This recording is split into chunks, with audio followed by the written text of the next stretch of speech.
Hey, folks, just a friendly reminder that all shows on the Madness Comic Network are produced by their individual hosts and in no way reflect the opinions of the network as a whole. The statements in the following broadcast are not necessarily the opinions of the Madness Comic Network, its staff, sponsors, or contributors. This show is rated TVMA, as are all of them and all those other letters. Viewer discretion is highly advised. And, just do what Doc says. Read that again. Peace, everybody. Hey, yo, it's me, Pops Van Marmalade, and you're watching the Comics-Related Madness Network. Uh-huh. So come get some. CromCon. CromCon.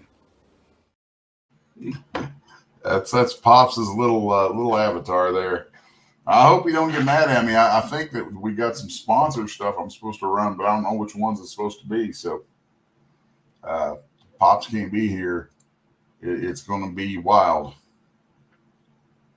Let's see. Well, I had to pop over and take a look at something. Well, anyway, folks, welcome to another week of Comic Artist Hour. I am Les Garner, your host on here. And hopefully I'm not screwing things up. My producer, Pops Van Zant, on this seems to not be available at the moment. I hope he's doing all right. He's been in the hospital lately, so we shall see what's up. And where are we at? Okay, let's do a little review. Of course, I usually have my co-host Charles Moisant with me, but he's got some things going on. Couldn't be here today. What all's up? We have finished, a couple days ago, we finished up the Kickstarter for Homestead. But I think the first thing I want to touch on is a big, big condolences going out to the family of Ed Pisker. That whole thing's been a tragedy. We all know about it. We all know what a tragedy it's been. Anytime someone takes their own life, it's just that's something I can't say I don't understand it. I actually understand very well what can push somebody to that, but still going over the edge to it is, it is what it is. So I know a lot's been said. A lot of folks have talked about it. I've talked about it. And I think the best thing is to get on with life. So that said, do a little bit of house cleaning here. We finished up the Kickstarter for Homestead, and that thing came in at over 23K. Unlocked all the stretch goals. I'm excited. I'm really stoked. And with that in mind, I have joining us today, Mr. Raoul Blackhawk. I'm going to bring to the stage, who is he is the Lakota Indian consultant that we brought in to make sure we were accurate and doing everything appropriately. So, Mr. Raoul, thanks for being with us today, dude. Not a problem, man. So, man, well, you and I have talked on a couple of podcasts now, so it's funny because a lot of the stuff that I would normally ask, I think it's already been kind of touched on in those places, and I don't like doing redundant things. So, man, what are you up to right now? I know didn't you just get out of the hospital? I did. Yesterday my fiance came and picked me up, and no, I'm home now, thankfully, because I was getting tired of that hospital. You're up in Missouri, ain't you? I am. I'm actually I'm right on the border, actually, of Oklahoma and Missouri. Oh, you're out on the far end from me then. I am, because I do a lot of work with the tribes and stuff. So yeah, they're all literally right here. I'm real close to Cape Girardeau. Oh, okay. Right. Yeah. The part of Kentucky I'm in there's like Missouri, Illinois, Kentucky, right there in Cape Girardeau area. And Paducah is right on that. It's a nice place to live. I love it here. It's man, pretty. Like some of your podcasts that you've done outside, it just looks like a beautiful area, man. It's freaking heaven out here. I mean, I love Eastern Kentucky where I'm from, but man, I'm on about 10. I live on 10 acres that adjoins another 100 that I'm allowed to hunt on. So I mean, I wake up every morning to a view of sunrise over the hills and, 100 plus acres of untouched land. That's crazy. Dude, it's freaking heaven, man. It's what I've wanted my whole life, and I got it, and I ain't letting go of that. Yeah, that's what my fiance wants too. That's why we're buying a new house. We think we found it, and it sits on 4 acres. More up the Ozarks. And once you get out of the cities, you get on some good country land, man. I'm looking forward to it. Let me tell you. Dude. I spent like 25 years of my life bouncing around between different cities. There was New York, Cincinnati, Indianapolis, Lexington, Kentucky, and I hated it. Hated that aspect of every single one of those years. Never liked being in the cities. So I always wanted to come back home to the country. And, a few years ago, we were just talking off camera about some circumstances conspired that opened the door through which I was like, yeah, I'm going home now. Right. So I moved back to Eastern Kentucky, and then shortly after that, I met my significant other, Janice, and we moved out here to Western Kentucky where we got this property, and it's amazing.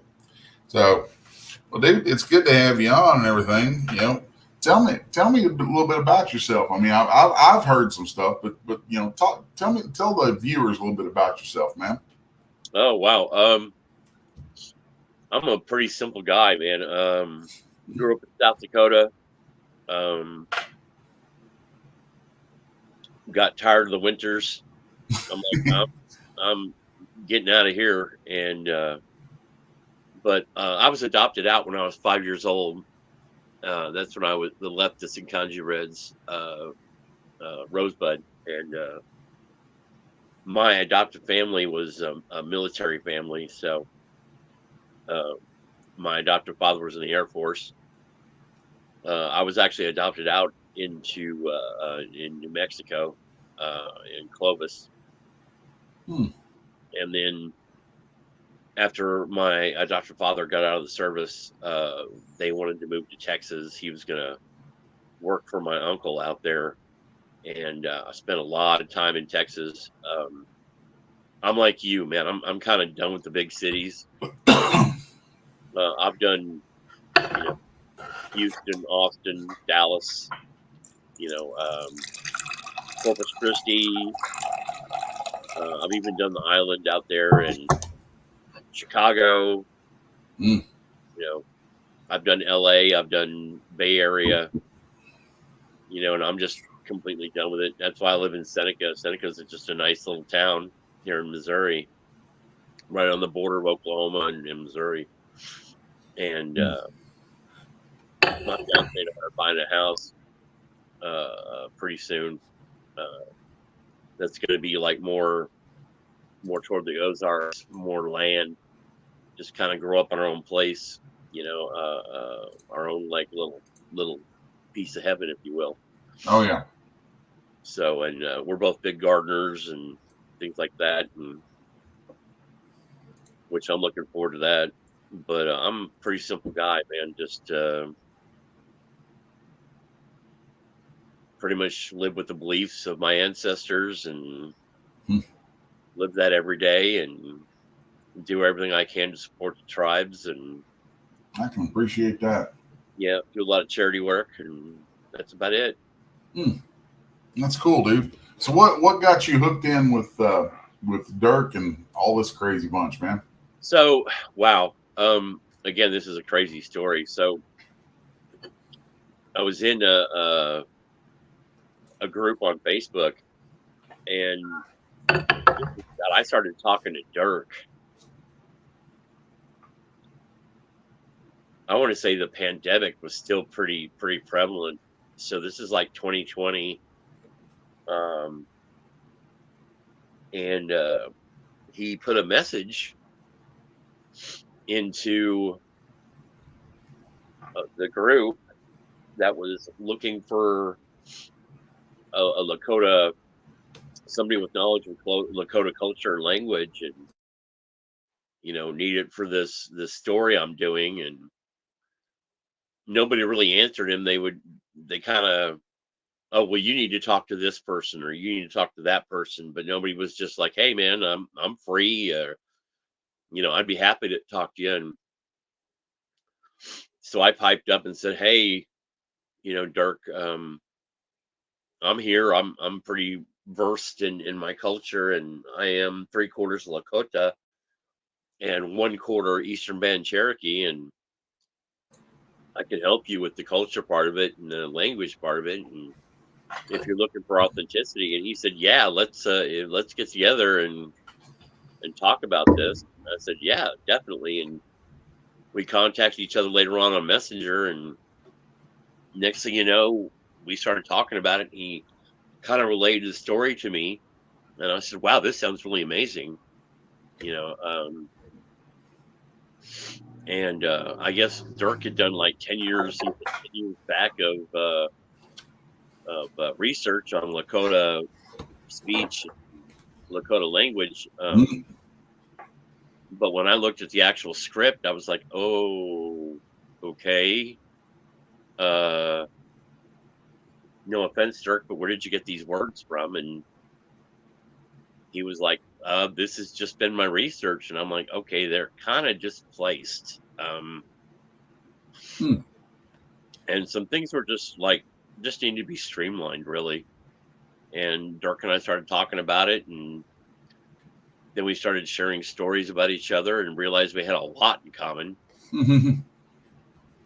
And yeah, it was like when I met you, it was like finding a long lost brother, Yeah,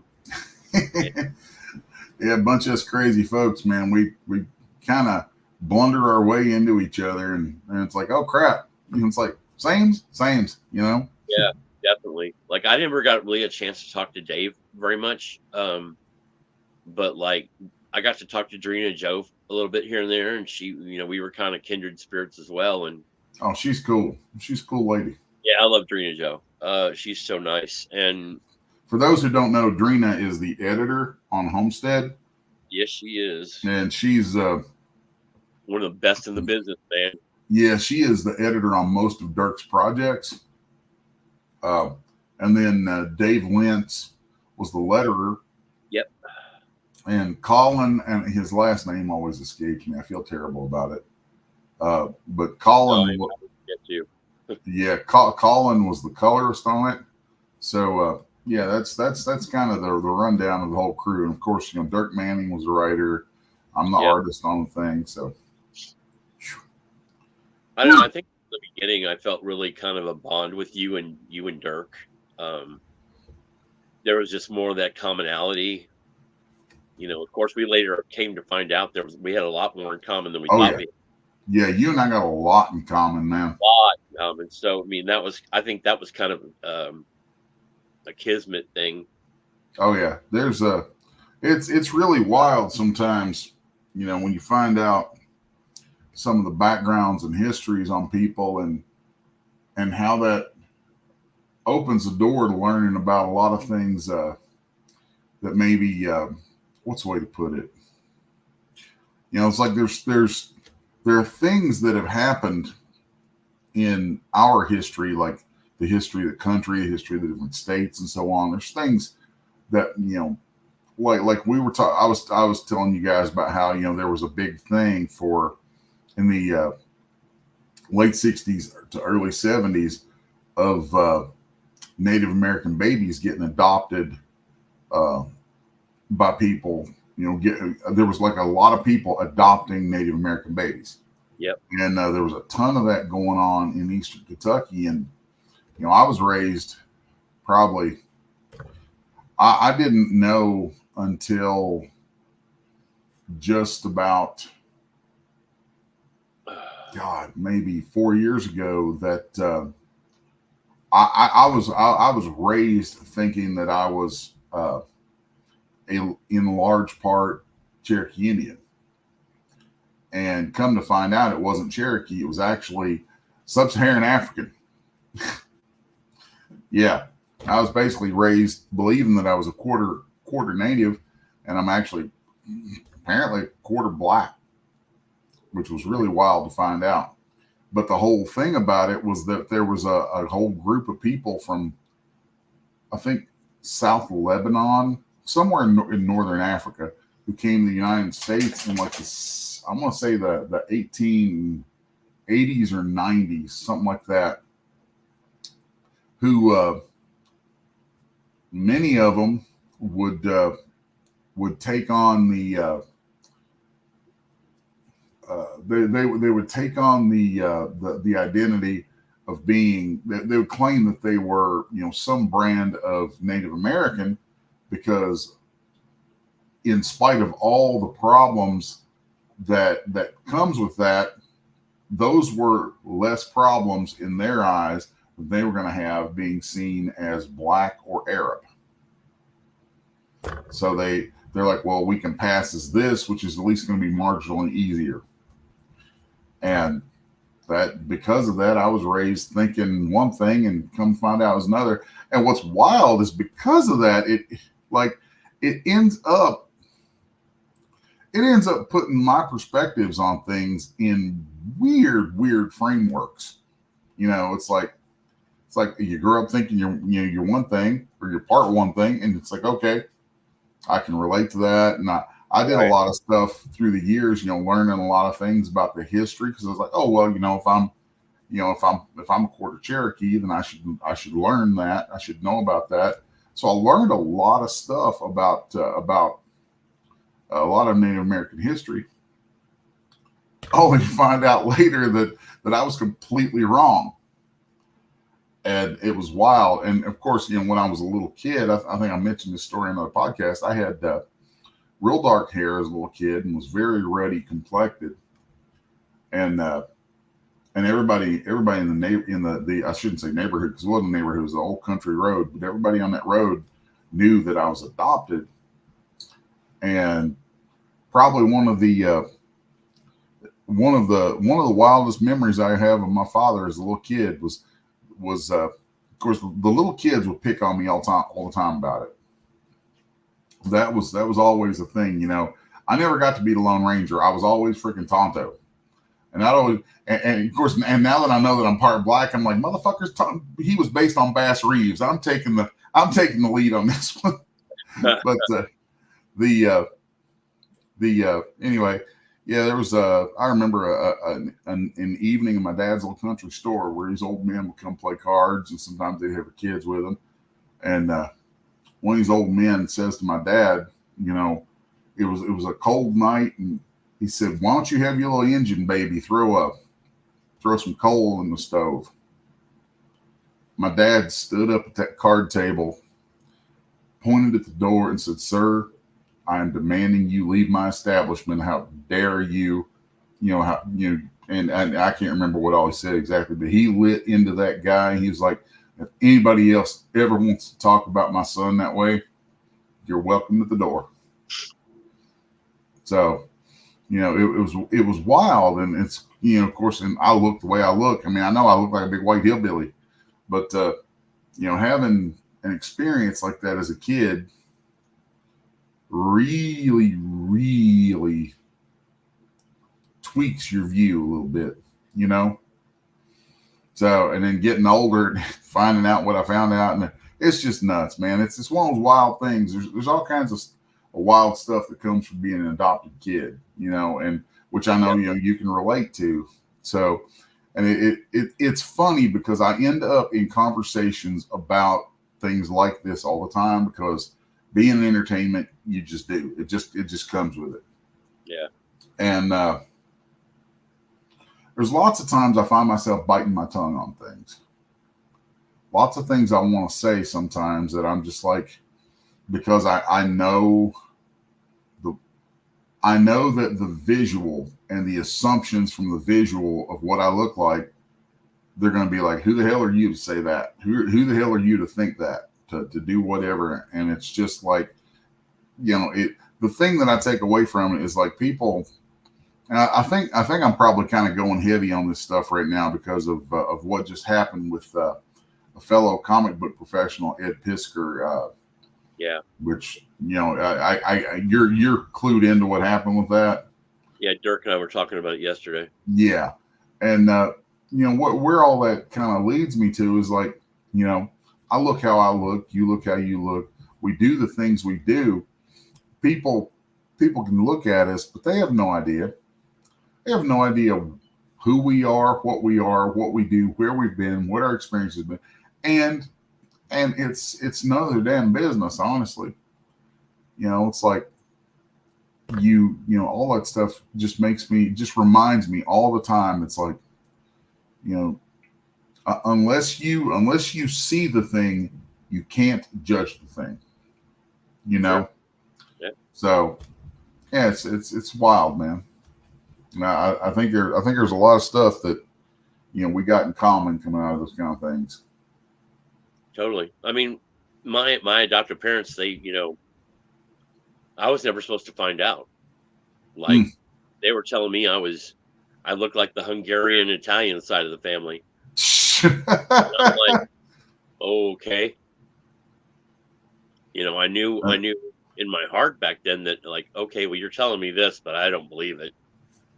Man, my oldest brother got adopted by I think Italian and German family in northern Michigan. So yeah, it's wild, As a kid, I grew up in southeast Kentucky where my dad, we would go over into Cherokee, North Carolina quite a bit. And I think he really believed what he told me as a kid, because he would take me, we would go down to Nashville a lot, and quite often we would detour and go over into Cherokee, North Carolina. Yeah. And when I was real little, we would attend different things, and he'd be like, son, you need to appreciate this. And I did. It was really cool. It just, something about that played into a lot of things. I actually think that it played into a lot of my artwork. There's a lot of stuff it's so funny, man. Both of the big projects that I've done in the last few years, Homestead and my book Apocalypse Girl, they're just full of nature, full of wild landscapes and things. And right. I think there's a lot of that came from there. It's just funny, it's interesting to me to think about that stuff. So, man, I have yet to catch any of your artwork, and Dirk has told me that you're a really good artist, and I got to check out some of the stuff sometime, man. I like to think so. Let's see. Somebody just messaged me. Oof. Lord, crazy folks, crazy people. Yeah, that's been the other thing with Homestead, man. Is starting about midway through the campaign, my DMs started blowing up.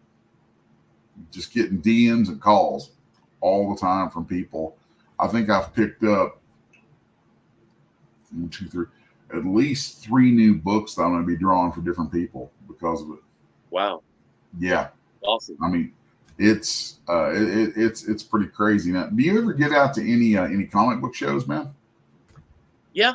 Matter of fact, what was it? January or February, my fiance and I went to Missouri Comic-Con in Springfield. Cool. Great show. And we really enjoyed that one.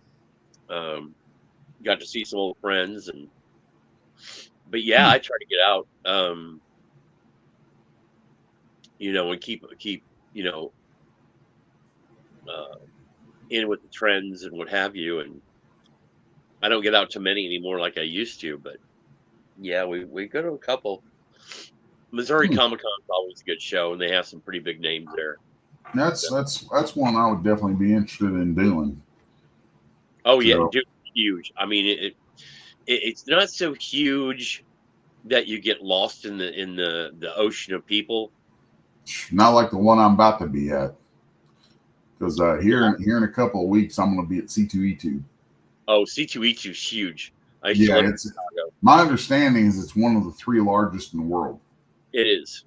It is massive. I've done C2E2 once, which really, I like it, bro. But oh my god, you'll never be able to finish it though. Once you start it and try to like work by booth, you'll never make it to the end. I'm going to be there as a guest, and I'm there as a guest, and I'm going to be just signing stuff. So, pretty much signing stuff and doing. I just got a message from Pops.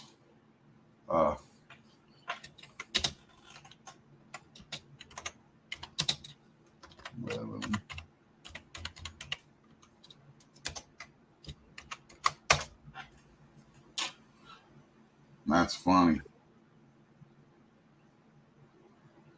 Yeah, Pop's got the time wrong. He's an hour behind. But he may pop in here in a second. That's cool. No, I was actually thinking about surprising you and Dirk at C2E2, but it's so massive. And well, it's there we go. I just messaged Pops. Yeah, it's I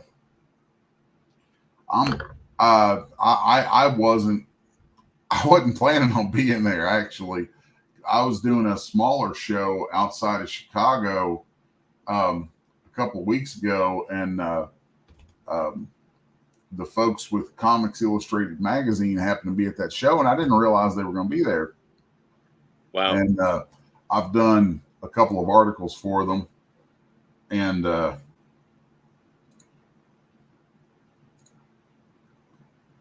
okay, I'm the nerd who got the time wrong then. So, was it 11 a.m. Eastern, 10 a.m. Standard or Central? Okay, well.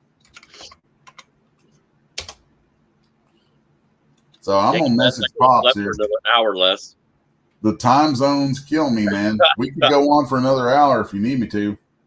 So far, I've just been talking. I'm here, man. Are you kidding me? I love talking to you. So yeah, we're good. Well, I have nothing else planned today, sir. Oh man, it's so funny because where I'm down to one hand right now, I do most everything with my voice texting and things like that, and voice typing. And it's always funny when I got people in a call with me or whatever, because I'll hit the button for me to start voice typing, and like clockwork, they'll always say something. Yeah. And so it ends up being a transcript of whatever's being said, and I have to sit there and edit stuff. It's always fun. But I'll see. I'm tell you what, I'm gonna pop you off stage for just a second. Okay. And we'll be right back while I check in with Pops. I'm gonna see if there's got any see if he's got anything I can run for a minute while I do that. Okay. Let's see. Well, all right, folks. Bear with me just a minute. We'll be right back.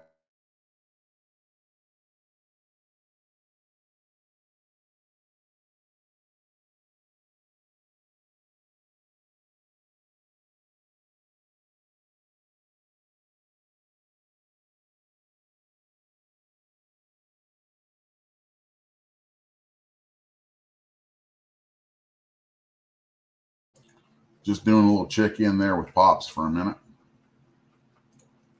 All right, we're back. Let's see.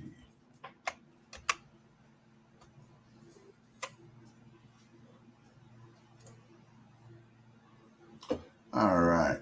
Well, I'm supposed to run some sponsor spots here, so I'm gonna look and see. Anytime, let's see. All right, Pops. All right, well, let's take a break for just a minute. Sure. And I'm going to run some sponsor spots. So y'all stick around. We'll be right back.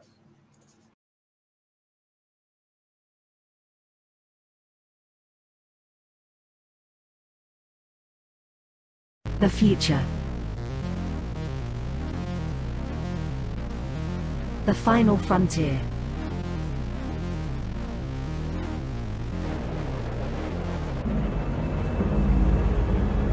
It has never been so uncertain as now.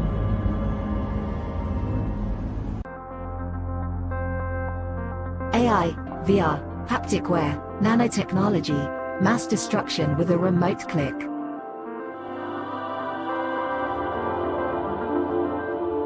Now we are finally seeing the true potential and dangers of an ever-connected and overly policed hyper-technological world. Have we finally become the architect of our own demise?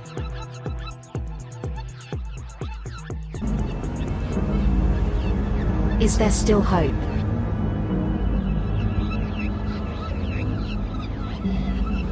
Welcome to the future.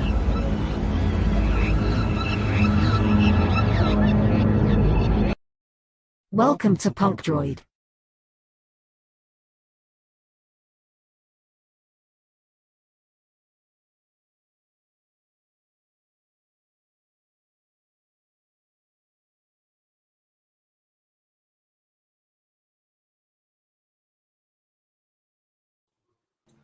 Had my mic muted. We're back with Mr. Raoul Blackhawk. I'm thinking I may actually stay on, and because we haven't really been doing a whole lot with the actual art stuff this morning, which is usually the focus. So I've been on here chatting with Raoul, talking about life stuff. For those who don't know, Raoul Blackhawk is the Lakota consultant who was brought in on Homestead, which I did the artwork to, and written by Dirk Manning. So, and Raoul's been, we've all kind of gotten to know each other through the process and find out we're all just brothers from another mother. So it's cool stuff. And so what do you got planned going forward, man? What, you got any interesting things coming up? Well, I'd like to go back to doing shows. I was doing some art shows locally at a few different galleries. Wouldn't mind getting back on that and everything, but really just my fiance and I are getting ready to buy that new house and get out under our rental situation here. Kind of tired of paying somebody else's mortgage. Yeah, I understand that. Definitely, that's definitely in the very near future. I'm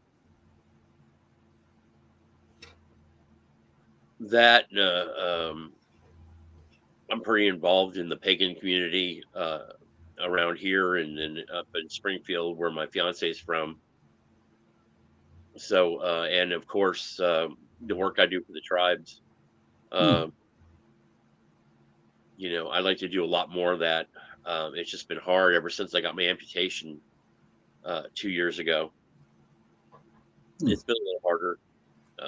Pretty much did rehab on my own, except for right after the surgery. I did rehab over in Freeman East here in Joplin, and I was there for probably about 3 months.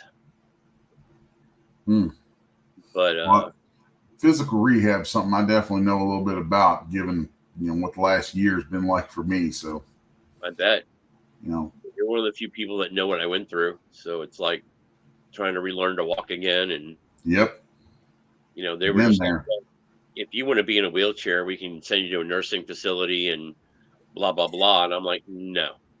Screw that. I'm like, I'm getting my life back. No, I'm gonna go right back to where I was and doing what I was doing. Yep. That's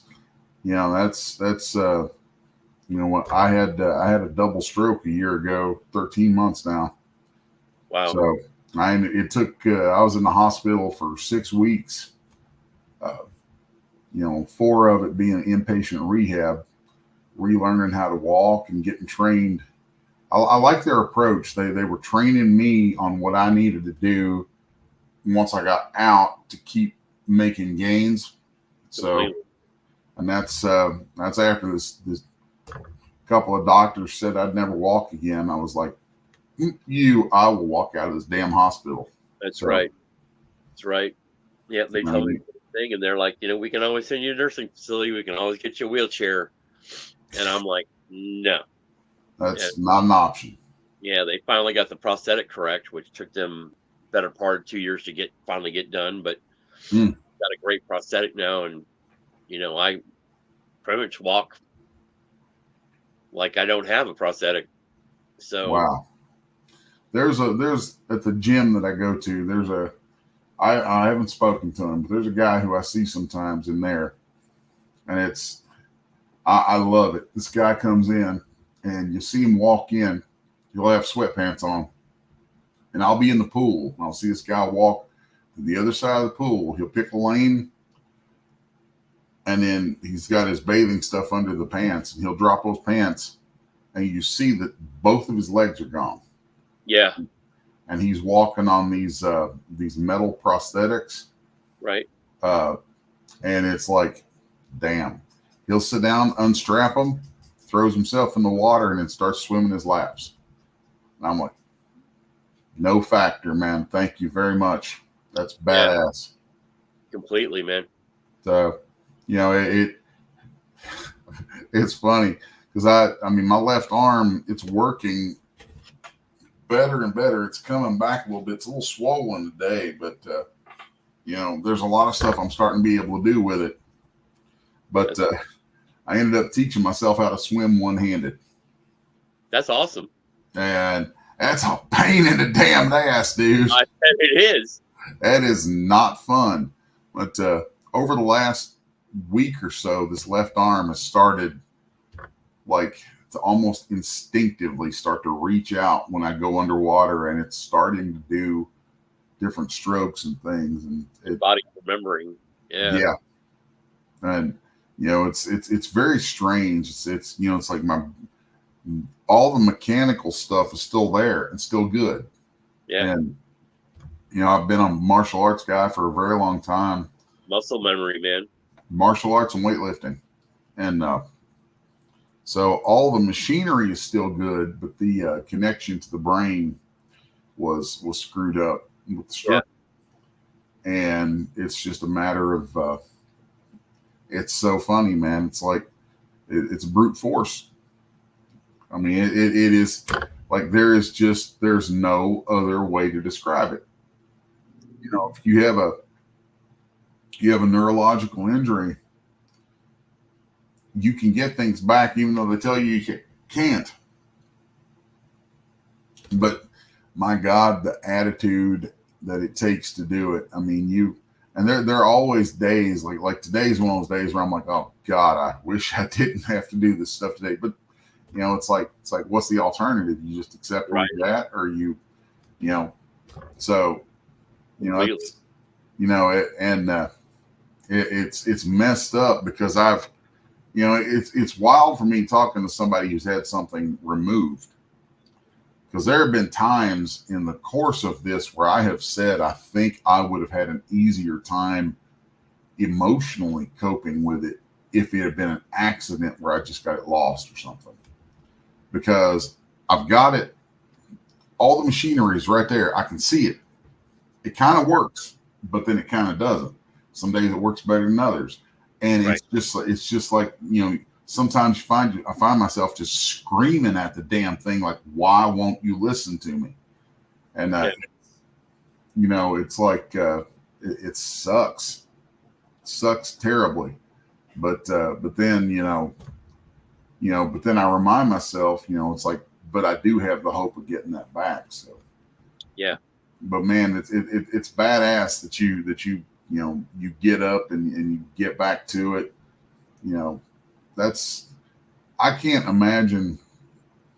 I shouldn't say that. I can imagine, but I don't know how accurately I can imagine. It's weird though, because I have these phantom pains sometimes. Oh my God, the ghost pains. Yeah, I get those a lot. It's weird. Like it's not so much pain; it's more like feeling like my leg's still there. Wow. And I'll put my prosthetic on, and it's weird. Like it's like I can feel the whole prosthetic. Like dude, that's that there's a word for that in neurology called proprioception. Yes. Yeah, proprioception. It's similar to the way we perceive things when we're driving a car. Like you don't realize it, but when you sit down in the car and you touch that wheel and you start to drive, your brain is treating that whole thing as an extension of your body. Right. Yeah, it's wild. And I think that's why I've had such luck in trying to get it back.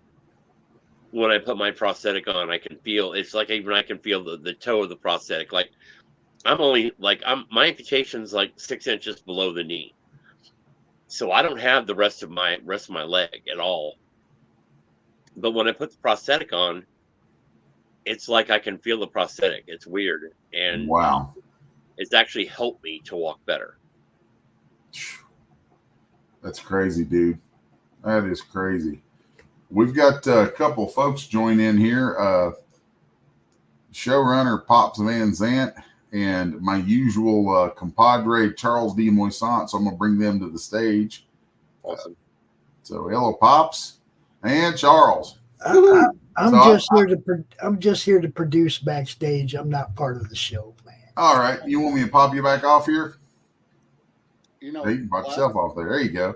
That's power of being a producer. If Pops had to do it again, he'd be a reproducer. Oh, your volume is really low, Charles. Really? Yeah. That's weird. How do I up it? You can turn up your mic, or you might be able to go into the settings on the on StreamYard. All right.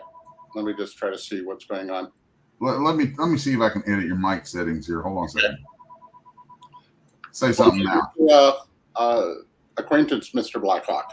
That's better. That's much better. Cool. Mr. Blackhawk, it's a pleasure to make your acquaintance. Yeah, Charles, Rao, Charles. So, yes. And I believe Charles is part what, Seneca? Yep.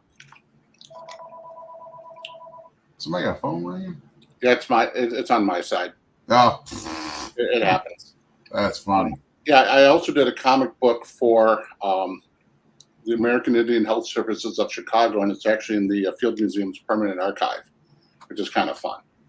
So I worked with Roxanne LaValle Inabia with the script, and it was a lot of fun. So That's wild. Yeah. This is going to be a quite fascinating. I'll ask some questions here and there that I think of, but Les will be basically taking lead. I'll be more in the background. We did. I was mistaken on the time, and we came on an hour early. So, yeah, we came on an hour early, but we've done. I mean, Rao and I basically talked. We're live. What's that? We're live. Yeah, we're live right now. Oh, great. Yeah, you got something on you, man. Yeah, that's funny. So, Rao and I have been talking for a bit, and we're coming up to the top of the hour, so we're gonna here in about 3 minutes. I'll clear the stage for a minute, and Pops can run some ads, or Pops actually, if you clear the stage and run the ads, because I just want to see what you run, and so I'm still learning my way around here, folks. So taking some baby steps, and then we'll plan on coming back in here in a minute. And see, you don't have to kick anybody out, Les. See, all you got to do is put this overlay up. Okay. You see, and then you just play the ads, and then when the ads are over, you just take the overlay down, and you don't have to kick anybody out. You don't have to bring them back. It is much simpler that way. Oh, cool. Oh, crazy. Oh. Let's start doing it the hard way. But you just cue me, and I will play some ads for you, and then you can get back to it. All right. Well, here in about 2 minutes, we'll do that. So I think when we roll over to what is 10 o'clock for me, I think we're all three on Central Time, aren't we? So yeah, I know 10 o'clock for me. Yeah. So it's funny because, man, I've lived in Eastern Standard Time my whole life, and that 1 hour difference messes with me all the time on all kinds of stuff. I am, I've been 2 years now, over 2 years now, living that, and I'm still not used to it. You don't even need a stroke for that one. It screwed with me before my stroke, dude. It's not like this ain't right. It just ain't right. Appalachian Iron Man, great artist, can't tell time. That's pretty much. Well, no, actually, hey, Raul, you might understand this. Well, shit, I started to raise my left hand up there. So if I take my hand, hold it up to the horizon, stack the other one on it, telling time like that, right? Yeah. You put a hand up, and there's a distance there where the width of your hand from the horizon up, and then you do another width and all that, and basically you can count as you go over the dome and get the time of day that way. Right. So it's funny because it's like in my head, I still tell time on this like farmer method. It's funny. It used to my kids used to think it was so weird. We'd measure out a room and I'd start walking toe to heel. That's hysterical. And I'd measure the room out with my feet. Is your foot an actual foot? Because my shoes with my shoe is an actual foot. It's right around that. Okay. And it's close enough that it's. But I mean that's one of the things about old measurements is that was such a common thing. It's like an inch is your thumb, a foot is literally your foot. There's so on and so forth, and then right. Telling time by stacking your hands, all that kind of stuff. It's funny stuff. It's things that I don't meet people very often who understand any of it. So for some weird reason. I have a question for Rao. Although I'm very late coming to the scene, when I thought I was coming on time to the scene, nudge, nudge. What got you most attracted to the myth and or working on this title? What got you excited about it? So, like I was telling Les, Dirk came into a Facebook group that was mainly of traditional Native Americans on Facebook, and mentioned that he was needing some help with a story and needed a consultant in Lakota belief and Lakota culture and language. And most everybody that responded to him was just like, oh, well, you need to talk to so and so, and you need to talk to this person. And I was like, well, Dirk, I'm free. I can talk to you about it. I can help you. Wow. With it. And he's like, yeah, let's meet up later. And we met up about an hour after that on Messenger and just started talking. And he kind of laid out the story for me, and I was just like, I really loved the storyline, and was like, yeah, I can definitely help you with this. Wow. Now, with the help, may I ask, what is your background? And did you study myth? Was it more the oral tradition, or was it through some of the colleges? Because I know that there's different efforts to keep native languages alive as well as the culture. Because we can easily get into a political discussion on the atrocities that have been committed by different things, but I don't think we want to go in that direction at the moment. Well, I was born and raised on Rosebud Indian Reservation in South Dakota. was adopted out when I was like 5 years old. Wow. And from 5 until 13, I was a member of that family.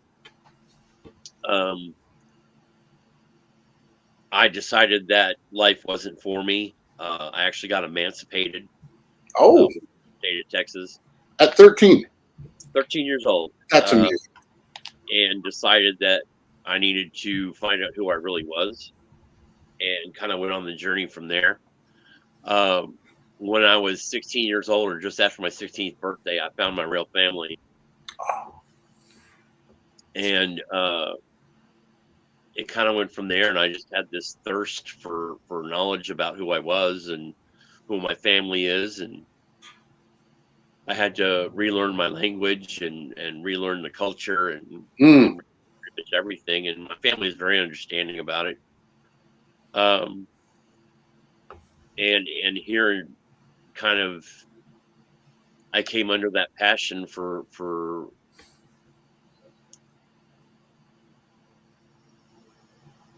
representation, if you will. Oh, sorry. No, you're good. I was trying to put you at center stage since you're talking right now.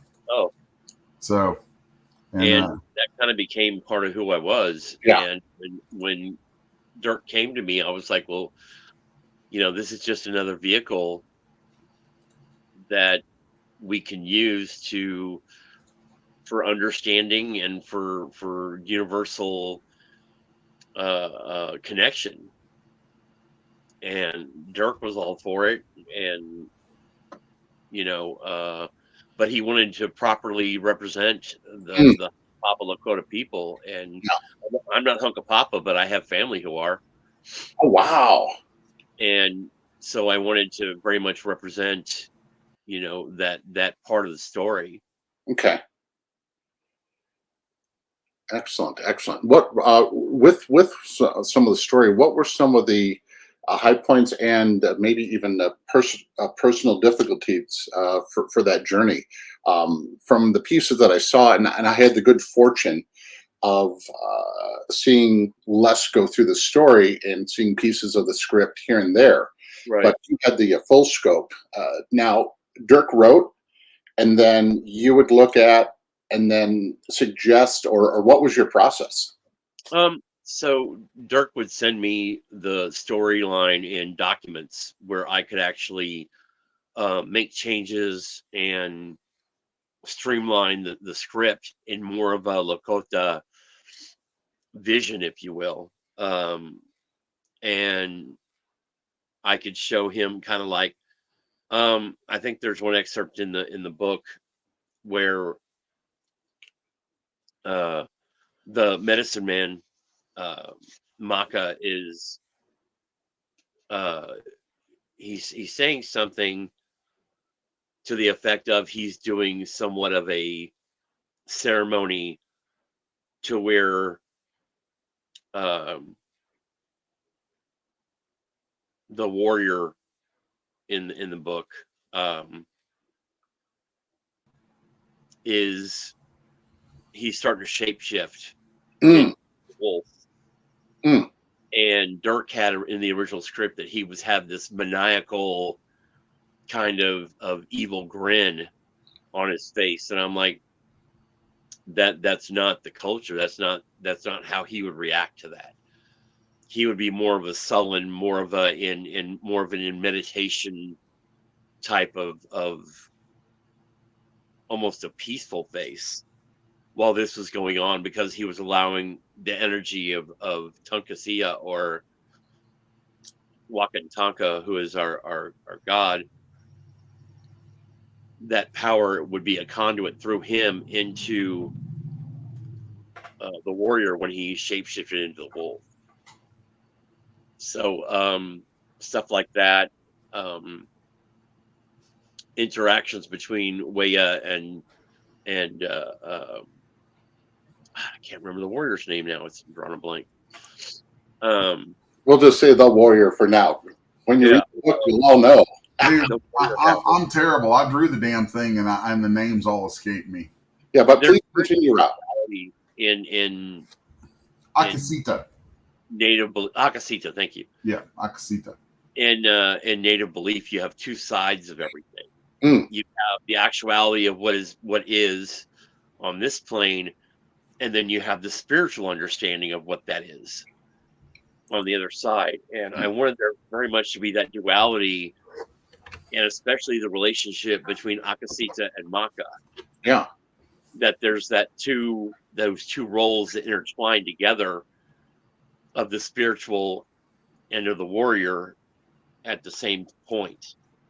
And that was the main focus, of course, but especially how he perceived and worked with Maka, and how he perceived and worked with his wife, Weya. Mm. Because there's very much a sacredness that a warrior has for his wife. Oh, Yeah. I will straight up tell you, my favorite character in the whole book was Weya. Oh, I love his character. Actually, my two favorite characters in the whole book were the wives. Definitely. 'Cause They were the stronger characters, believe it or not. They were, oh my God. It was there was a lot of subtext going on throughout the story about the wives. And I've said a number of things about this one, probably my favorite thing about the whole book is that it would have been very easy. It would have been very easy for the Lakota elements to be tokenized. Oh, completely. Wow. And it would have been also very easy from a different perspective for the homesteaders to have become tokenized. Oh, yeah. And that never happens with any of it. I told Dirk when I got the script for issue 4, which is now chapter 4, when I got the final script, I told him, I was like, this is the best thing you've ever written, because he managed to thread a delicate needle and treated the material with, it was just treated with respect all around. And I can't say for sure, but I think if I had to guess, the idea was floated to me at one point about us, originally it was going to be a 4-issue series. Right. But then it was actually after it was all done that they were like, hey, dude, how do you feel about us just doing this as a standalone one and done book? And at first I was like, frankly, at first I was aggravated because I had done these 4 giant paintings that were going to be the covers for the book. I was like, guys, covers. I did these covers. What about the covers? And they're like, we'll include them as chapter breaks. I'm like, all right. Which it did. The funny thing about it is that forced me to have to do the new cover for it, which has in turn probably become one of the most important pieces of artwork that I've ever done, because the response to that thing has been just stupid.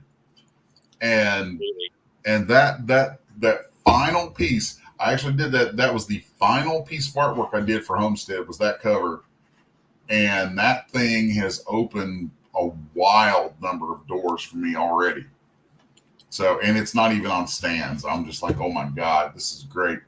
But, Weya and now I can't remember Bill's wife's name. She's like one of my favorite characters. Was it Melody? What? I think so. I think it was Melody. But there was just a lot. If there is anything I've ever worked on through the years that I think I would love to see put to film, and that I think is most adaptable to film, this thing could go to film. It cries to go to film. It would be so good. This would make an absolutely badass movie.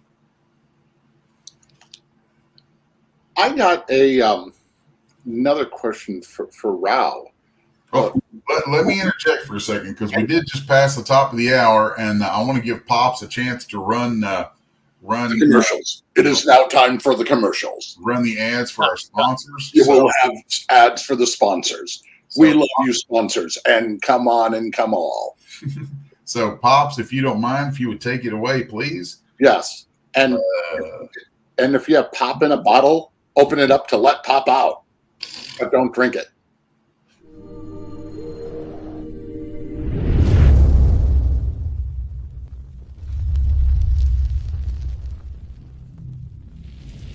An ancient darkness is breaking through into our reality.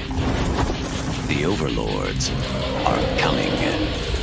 Their demons united, they'll stop at nothing to tear our world to shreds. And the only thing that can stop them is the power of metal.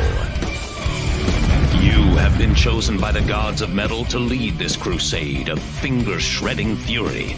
You must write the sick riffs, craft the awesome lyrics, find unholy rhythms, and set the heads banging. Show the overlords that their darkness is nothing compared to yours. Gods of Metal is a co-op deck-building game for 1 to 4 players. You and your bandmates must work to create the most powerful band in human history. Find mystical instruments of legend, outlandish costumes to improve your powers, and recruit mascots to help you battle the overlords. Find the power of pure decibels and use them to destroy your enemies by crafting songs that will literally blow their minds. Form a band. Save the world. Gods of Metal. Now on Kickstarter.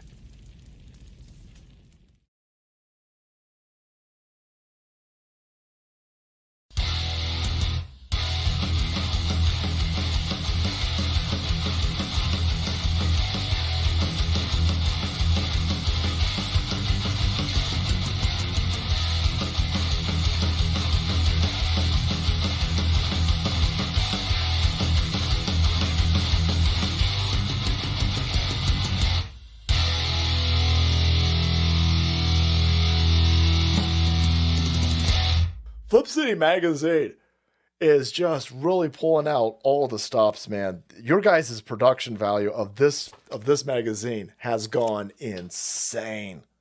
I mean, look at that. I mean, I remember when you guys, it was black and white. Even when it was black and white, I thought your quality was great. But damn, they have just, I mean, they just really stepping it up a notch. Look at this. James Corbett, boys. James Corbett. Genuinely cutting, but also funny and obviously just chaotic and very fun. I love Flip City. It has brought new types of badassery and integrity to the print medium.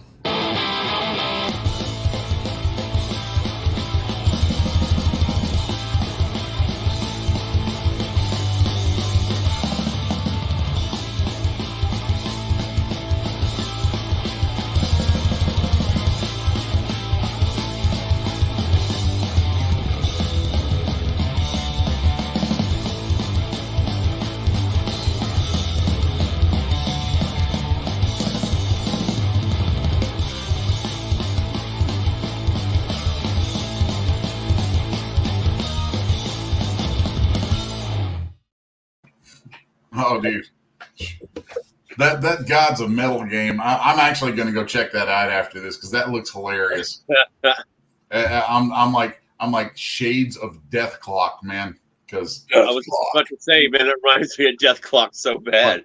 Brutal. You know, fucking Death Clock shit, man. I love it. I've never known of Death Clock as a word until now. Oh my God. Forget What? Charles, you have to forgive my friend Charles Rao. He is one of the uninitiated into the beauty and splendor of all that is Metalocalypse.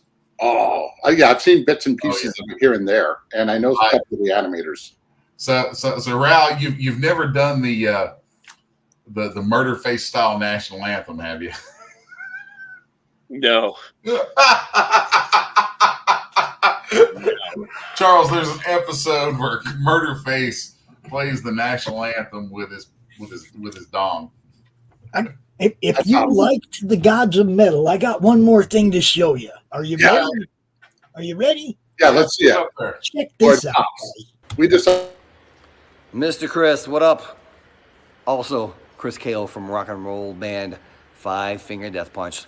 Heard that you're about to launch your newest board game, Gods of Metal, where you take on the persona of different metal musicians to stop the overlords and their demons from taking over reality. I think I know a metal musician that can help you fight those overlords and those demons. That is me, Chrisgau. So, shout out to you, Chris. Shout out to all of the Laughing Rogue crew, and shout out to Gods of Metal. I will be in there taking over reality from the demons and the overlords. Chrisgau. Just like it says there on my hat, in case I forget. I do play bass. Oh, that's great. Yes, he is actually in the game. That's freaking cool, dude. Actually, one of the band members in the game. We're hoping to get other people involved in this too as it grows. But special thanks to Chrisgau. He's freaking awesome. we'll figure out how to help. That's all. Yeah, the metal guys leak that stuff up, man. That's great. I mean, here I am sitting here wearing some of my BLS gear because freaking Black Label, man. Yeah. Oh, dude, Black Label is family, man. That is like, I've heard them called the heavy metal Grateful Dead. Now you're talking my language, brother. Oh, hell yeah, man. BLS represent. Dude. Always. I have a autographed Zach bobblehead. That's fucking cool. I actually worked security for Zach once. I used to work for Z-Rock, and I got to hang out with Zach a few times. This dude, back before he quit partying, back when he was a wild man. Oh, geez. Yeah, dude. So much fun. Dude is hilarious. He's fun to hang out with. He was. There's one story about him and Ozzy and Randy Castillo going batshit crazy. Which funny, there's another Native American connection because Randy Castillo. I don't remember what tribe he was from, but I know he was a Native American drummer and played drums with Ozzy for years through Zach's time with him. But there's this one story where they were all fucked up and they were doing rock and roll crap, and there's like there was a bathroom. It was like a public bathroom. I swear you can look this up. Zach said he was taking a dump. Wow. And these guys were getting crazy as hell outside. And he was drunk, as Zach was always drunk back then. And apparently he literally reached down and pulled a big ball of shit and flung it at him. I'm like, damn. All right, I will give you a little Zach story, but it's not quite like that. I took my friend Becky to see Zach. He did an acoustic tour. Oh yeah. He came around and he just played piano and acoustic guitar, but he played all his badass tunes. It was cool. This is before BLS.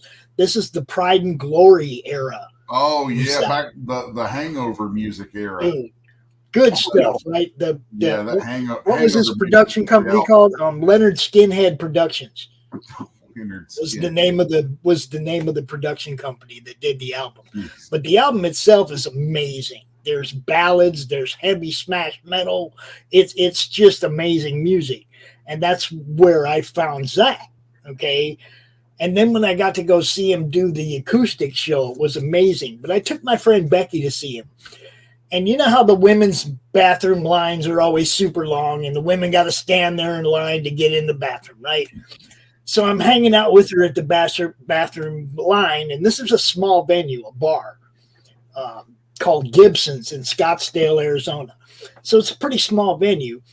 And I'm standing there with Becky, and dude walks by, and she says, "Holy crap, someone smells like a French whore." And Zach turns around and he says, yeah, well, if you could get a smell of me in about 2 hours when the set's over, you'll be glad I smell like a French whore today or now, you know? And he just kind of laughed and walked on. It was obviously he was just like drenched in Oh yeah. smell well, right? Because he's about to go up on stage and sweat his sack off, you know? So I just thought it was hilarious. And Becky didn't realize it was Zach. And I said, you always just talk to the star of the show like that? And she goes, oh, that was Zach? And I was like, yeah, that was Zach. How the hell do you not recognize Zach You Wild? wasted your one line. You wasted your one line that you could throw at Zach on someone smells like a French whore. In March of 2008, he was playing, Black Label was playing in Covington, Kentucky, or was it? Or yeah, it was Covington, and I'd gotten 2 meet and greet tickets for my birthday, so I take my son who was 11, at the time, and there's a long ass line of people for the meet and greet, but it was cold and we waited, but we get up there, and now at the time. Zach's son Hendrix was the same age as my son. Right. And we get up to Zach, and he looks at my son, and he's like, is this your first Black Label show, little man? And my son looks up at him and goes, it's my 5th. Wow. And Zach looks over his manager. He's like, stop everything. Stop everything. And he held up a line of 300 people for a solid half hour as he got down on the floor and started to wrestle with my son. Nice. Like they were just rolling. It was great. They were rolling and wrestling and giggling, and it was funny as hell. And then Zach, when he's all done, he because his manager was getting irritated with him, as they will do, because Zach's like that. And as he's getting done, he stands up and he's got tears in his eyes. And he reaches over and he gives me this giant bear hug. Mr. Chris, what up? Also, Chrisgau from Rock and Sorry. Oh, it's okay. He gives me this big bear hug and he says to me, he says, you know, I've got a little one the same age as that. I was like, yeah, man, and little Hendrix, I've seen you talk about it. And I mean, this Zach, because Zach, I'm a big dude, but Zach's about 2 inches taller than me. He's a big man. And he's standing there with tears in his eyes. He's like, man, I love what I do, but I miss my kid. I miss my kids. And he's like, thanks for bringing that little man out. I really appreciate that. And then he looks down at Killy and he's like, always respect your father, little man. That's awesome. Gives me another big hug and then proceeds to have a buttload of photos taken of him, my son, and me, and then the bass player, JD. Because JD is a freaking garden gnome, so I'm like towering over him. Yeah, JD is so tiny, man. He's like 3 feet tall. JD, if you're seeing this, you want to hear something funny? I when I first met JD, I didn't realize it, but I already knew JD. The first time I went backstage to hang out with Zach, I'm like, "What are you doing here?" No. And JD's like, what do you mean, what am I doing here? I play bass for Zach. I'm like, get the fuck out of here. You don't play. Yeah, sure enough, he did. I knew him a long time ago before he played bass for Zach. Well, it's funny, man. My a good friend of mine who lives down in Florida now, who I used to play music with in Connecticut, like the Connecticut tip that touches Jersey. I was up there in the Connecticut, Jersey, New York area for a long time. And I found out some years ago that my buddy actually played after I left and moved from there, that my friend went on to play rhythm guitar for JD and JD's band Cycle of Pain for years. That's how I knew him, from that band right there. Cycle of Pain. Yeah. It's crazy. It's crazy how this stuff all works out. So I had this great time with Zach and my son, and then about 4 years later, I think 2008. Maybe later than that, maybe like 9 years later, after Zach is doing the Zach Sabbath tribute band thing, right? He rolls back through Cincinnati area to northern Kentucky, because everybody knows, like, you don't see good shows in Cincinnati. All the good shows are across the river in northern Kentucky because Cincinnati sucks. Wow. Cincinnati, great people, but the city itself is a fetid hellscape. It is trash. I lived there for 8 years. Even Rao is nodding. It's like Rao. Favorite cities, worst cities, in your opinion? Oh, God. This is going to get fun. So I have a background in metal myself. I actually knew Zach way back in the day, like right after he got signed in high school. Wow. And when he moved to LA, my band at the time had just gotten signed by a mid-level label, and but we were on the same promoter card. So Zach and I ended up sitting there like 16, 17 years old, hanging out at the Helter Skelter Club, which at the time was owned by Motley Crue. Oh, jeez. So we're just kind of sitting there looking at each other like, what do we do next? Oh, no. So we started talking. He's like, oh, where are you from? And I'm like, well, I'm the bass player and lead singer of Excalibur. And I'm like, he's like, yeah, I'm from Ozzy. I'm like, yeah, Zach, I know. And we were friends for like a good year or so. But I mean, we were young, man. I knew Zach way back. I mean, I haven't talked to him but a couple times since. But I think he'd have been about 18 years old then. No, he was like 17 back then. Well, all the stories about it, every time I hear him talk about it, he says that he was signed to Ozzy when he was 18 because he just graduated high school and he was working at a gas station. And there was technically, he was still 17. He wanted to get signed. He asked his parents to how do you have to lie about his age? And Zach was actually 17 at the time. It was right before his 18th birthday. Shit. When I know, like, he wasn't even going to submit to Ozzy's submissions and stuff. No. It was a buddy of his put the tape together and sent it. Yeah, he wasn't even going to do anything about it. Like, Hi, Doc. Yeah, he wasn't going to do any of that. It was actually his best friend at the time that actually recorded Zach and sent the tape in to Ozzy to said, "This is the guy you need to hire as your new guitarist." Now, one of my favorite things about that dude, he had a girlfriend in high school named Barbara Ann, and as soon as he got the gig with Ozzy, he proposed to her. And they got married, and they are still together to this day. To this day, yeah. Yeah, I mean, and like there was I caught an interview with him where an interviewer asked him, like, all the wild stuff on the road and all that, what's the deal with, being married all this time? How do you work that out? And he's like, of course, Zach's like me, he cusses like a sailor. And he goes, motherfucker, when you got filet mignon at home, you don't need to be getting McDonald's while you're out. Zach's always been that way too. Oh yeah. That's amazing. I mean, he get drunk as fuck and do crazy shit, but he never, and Zach's always been that way too. Yeah. God knows there'd be a parade of the choicest looking women. They'd just be, there it is. It's a buffet. You could have all of it. Speaking of good looking, amazing women, can you talk about your experience when you got to enjoy the powwow and what has been your most favorite experience that you'd like to share with us, the audience, or your epiphany, like, my God, I'm finally home. I'm with my people. So, wow. I've been to a lot of powwows, like a lot. Probably my most spiritual experience is about 5 or 6 years ago. I went to Gathering of Nations powwow in New Mexico.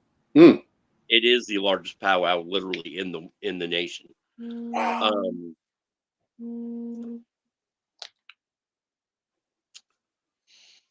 So I'm there.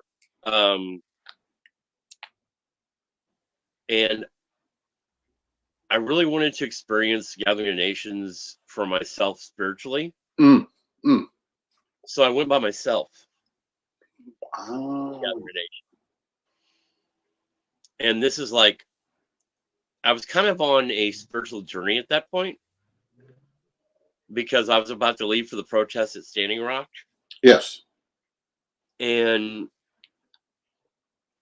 I went there with a completely open heart and spirit. I just really wanted to soak in everything I could. And I was in a circle with some brothers and sisters, and we were discussing the spiritual path that we all felt that the nations needed to be on. Mm. Mm. It was a very, very deep, very spiritual conversation between us all as to literally everybody in that circle took out their own personal ego. They took out their own personal investment in their heritage. And it was literally like 10 or 12 spirits literally sitting there speaking about what was our future journey as a people. And I remember one of them spoke up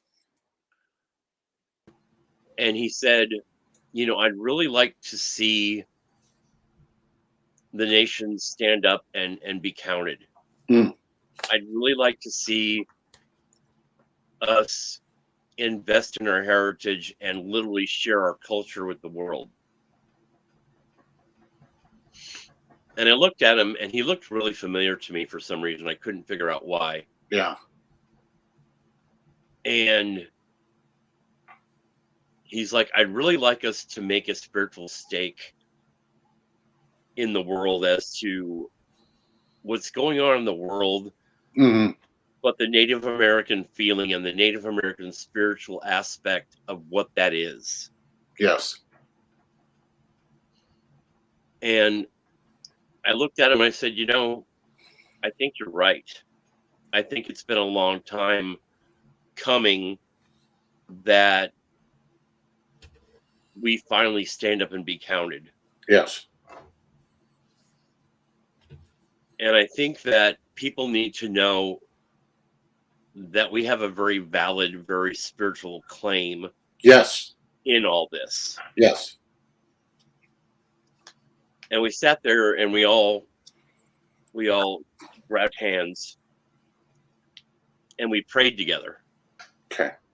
And it was very, very powerful. I mean, you could just feel how powerful this was. And this is kind of a circle off from everybody.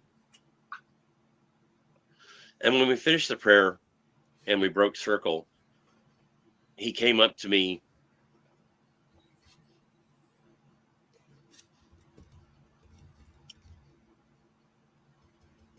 and he hugged me.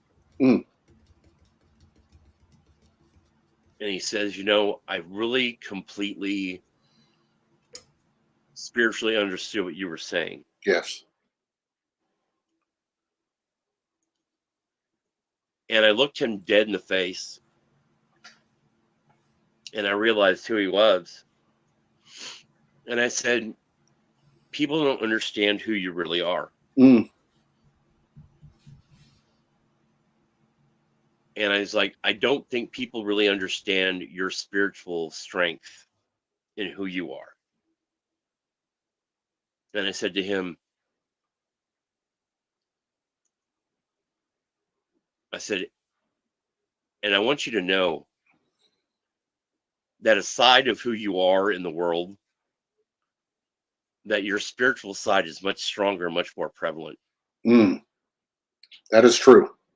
And I said to him, and I'm going to tell you now, no matter where you are in the world, that Apache spirit within you, that's your real strength. And I told him, I said, you know you don't know me,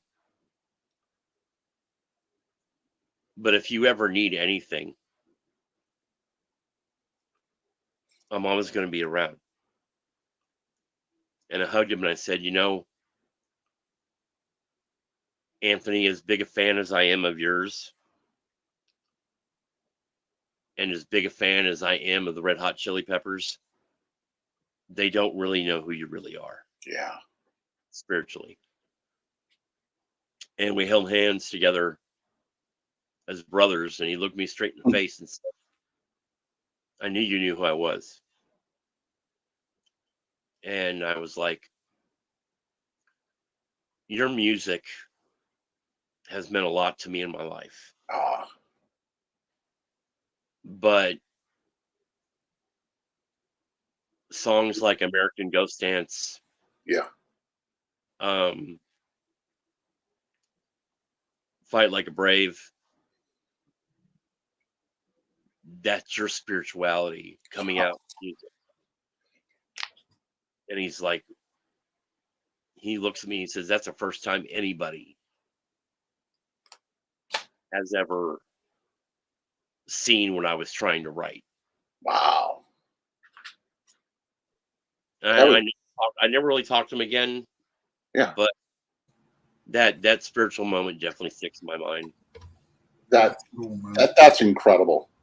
Got another question. This one's a more of a darker subject. You could always say pass. Sure.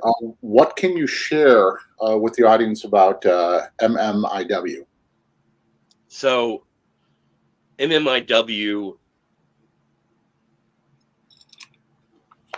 is a very sacred issue with every Native American.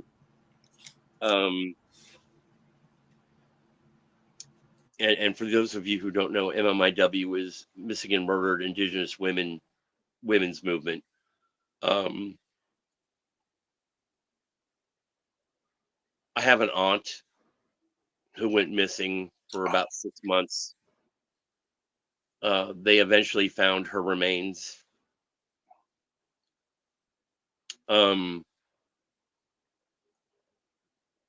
When you have somebody in your life that is lost to you in that fashion, it's a violation that you can never, it never heals, it never goes away. That happened 15 years ago and I still feel it. I do wear red. Yes. I've gone to many spiritual meetings and Native American meetings with the red handprint across my face. Native women are literally the backbone of our tribe. Yes. I fear for every Native woman that steps out alone near any reservation anywhere.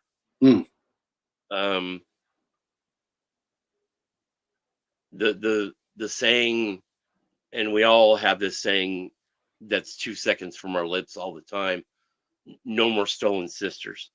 Yes.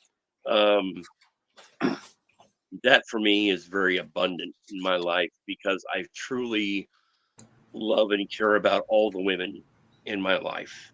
I have women that are not blood to me, but are closer sisters than my adopted woman ever was. Yes.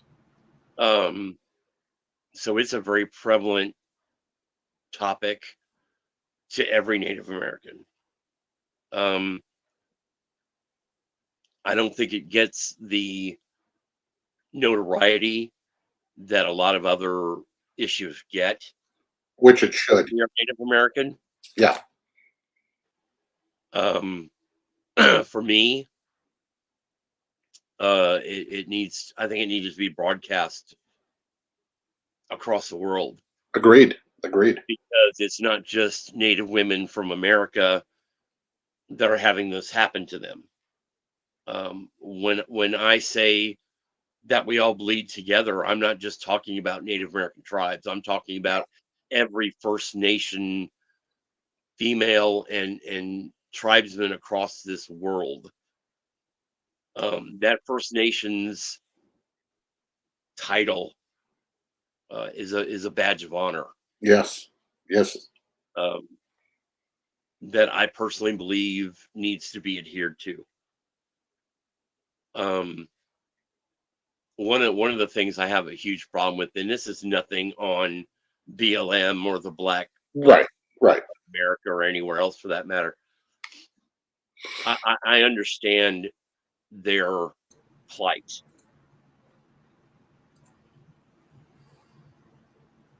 but I don't think they understand for every one Black woman that goes missing or is put into the sex trade, there's 10 Native women. 10. Yep. That is correct, unfortunately. Or evil thing. And they're a target. Yeah. And yeah, I mean it's again nothing on the Black society or anything, but you know, they talk about police brutality. They talk about these problems they're having personally, but you know, yes, I've seen stories of. Well, I can tell you a story right now. Yeah, please. That was David Whitefeather in Montana, who had an altercation where he had an argument with a Walmart manager because the Walmart manager decided that because he was Native, he didn't need to give him good service, didn't need to talk to him with respect, and what have you. And the Walmart manager called the police on him, lied about why he was calling the police. Of course. And that Native American man was gunned down in the middle of Walmart in front of everybody.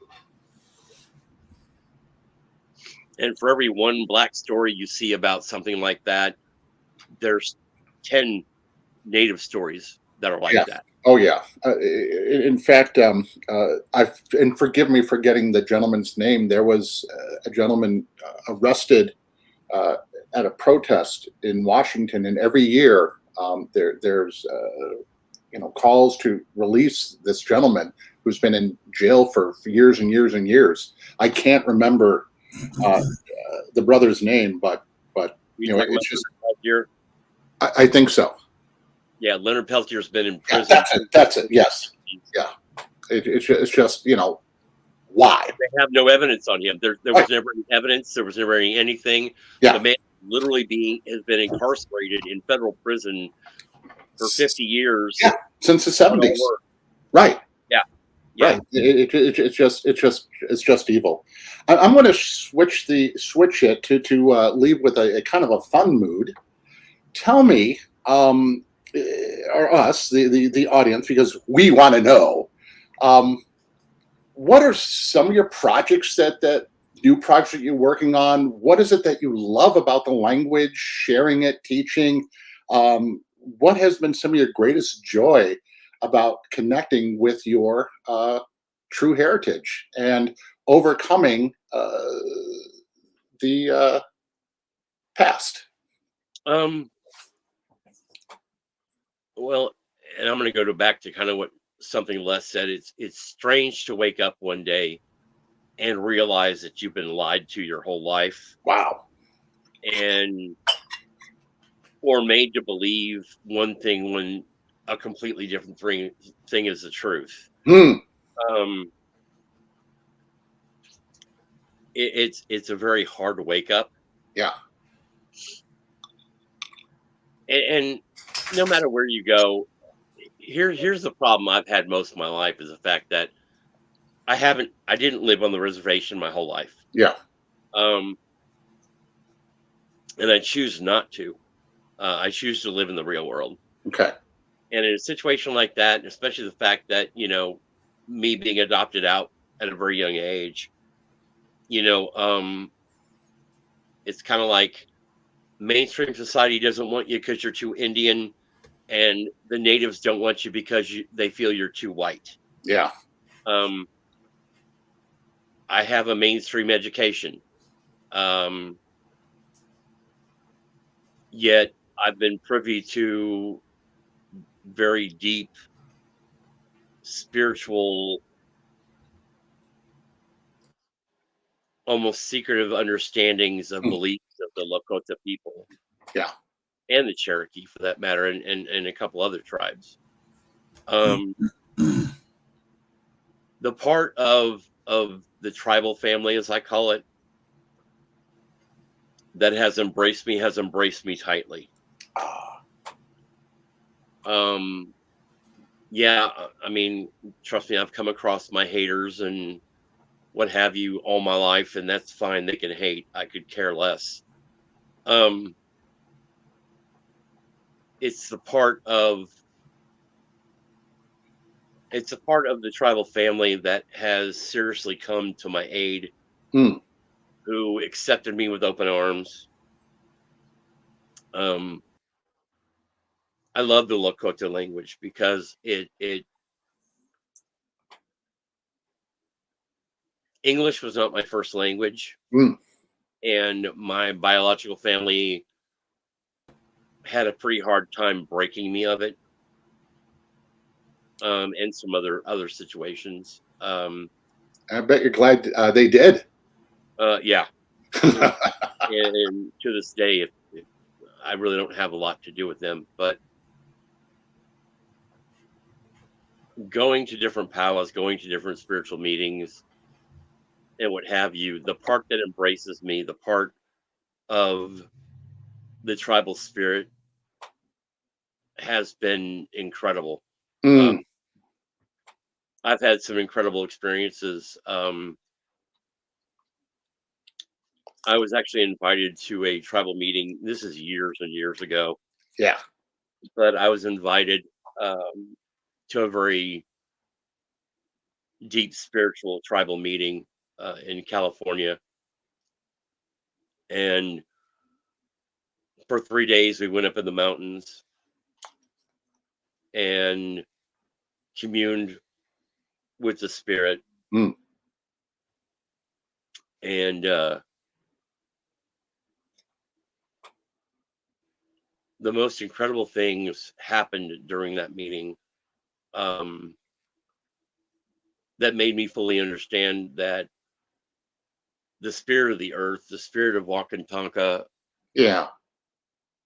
is very prevalent and understands everything that's going on. And when I say everything, I mean with you as a person, with us as a people, and even with us as the inhabitants of this planet, knows what's going on.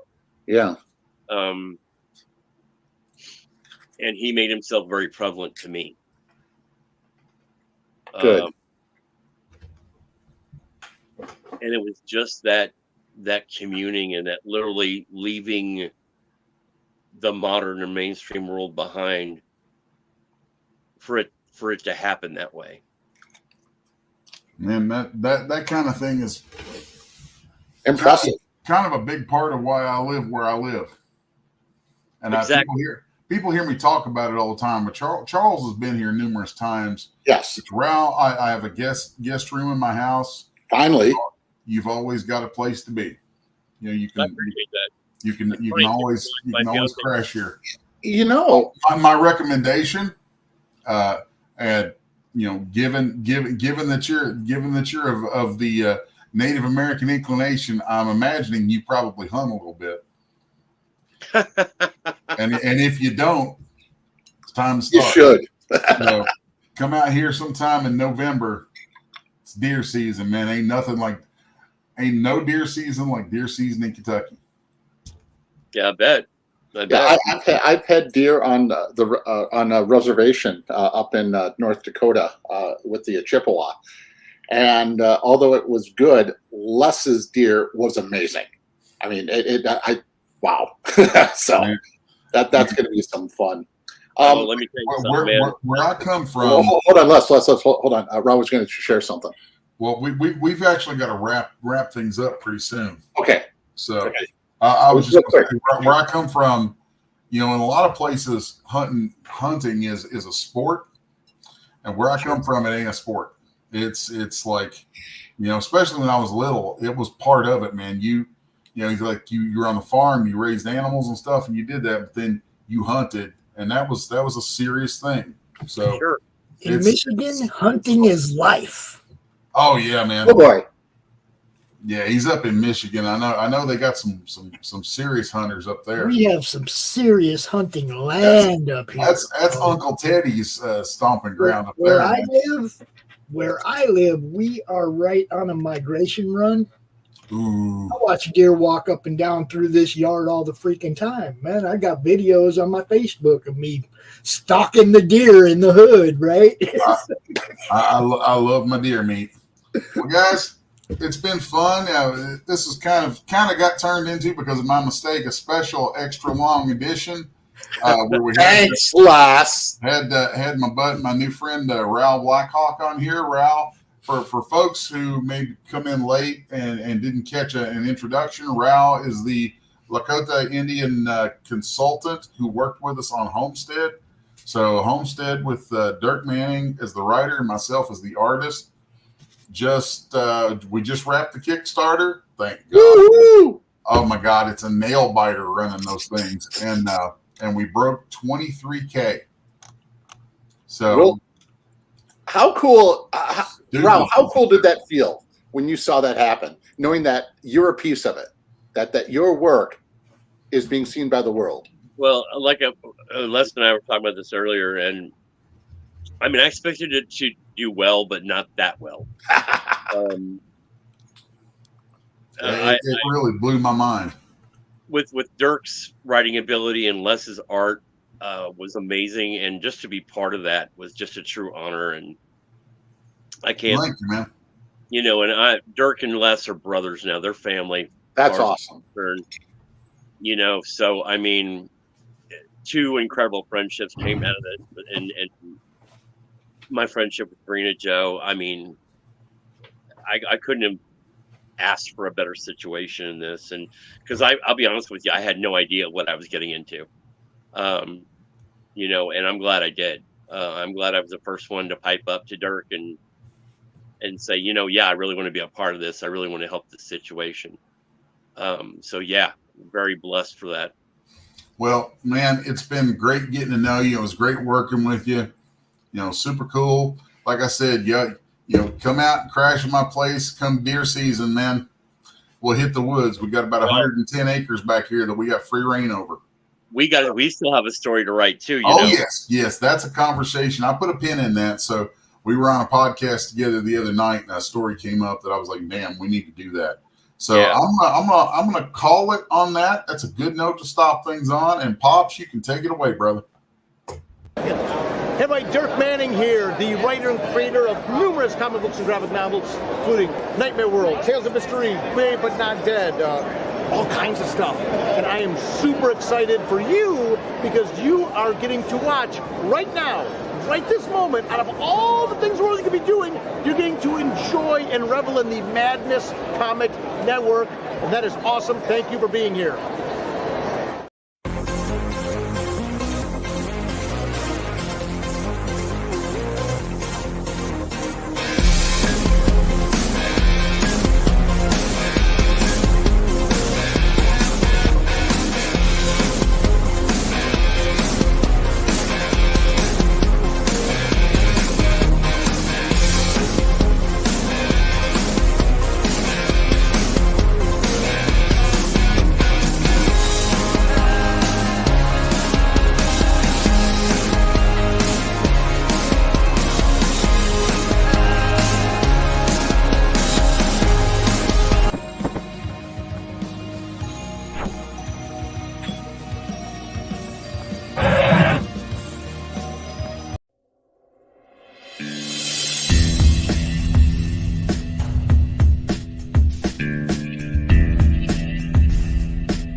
Glamorized and embraced by Hollywood, feared in the underworld, Benjamin Bugsy Siegel was one of the most powerful men in America.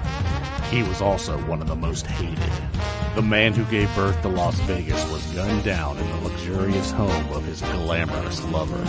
Almost 80 years later, his murder remains unsolved. Who killed Bugsy?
How do you end this thing? How do you put the where's the brakes on this bus? I forgot. Jazz how to hands. Jazz hands. All right.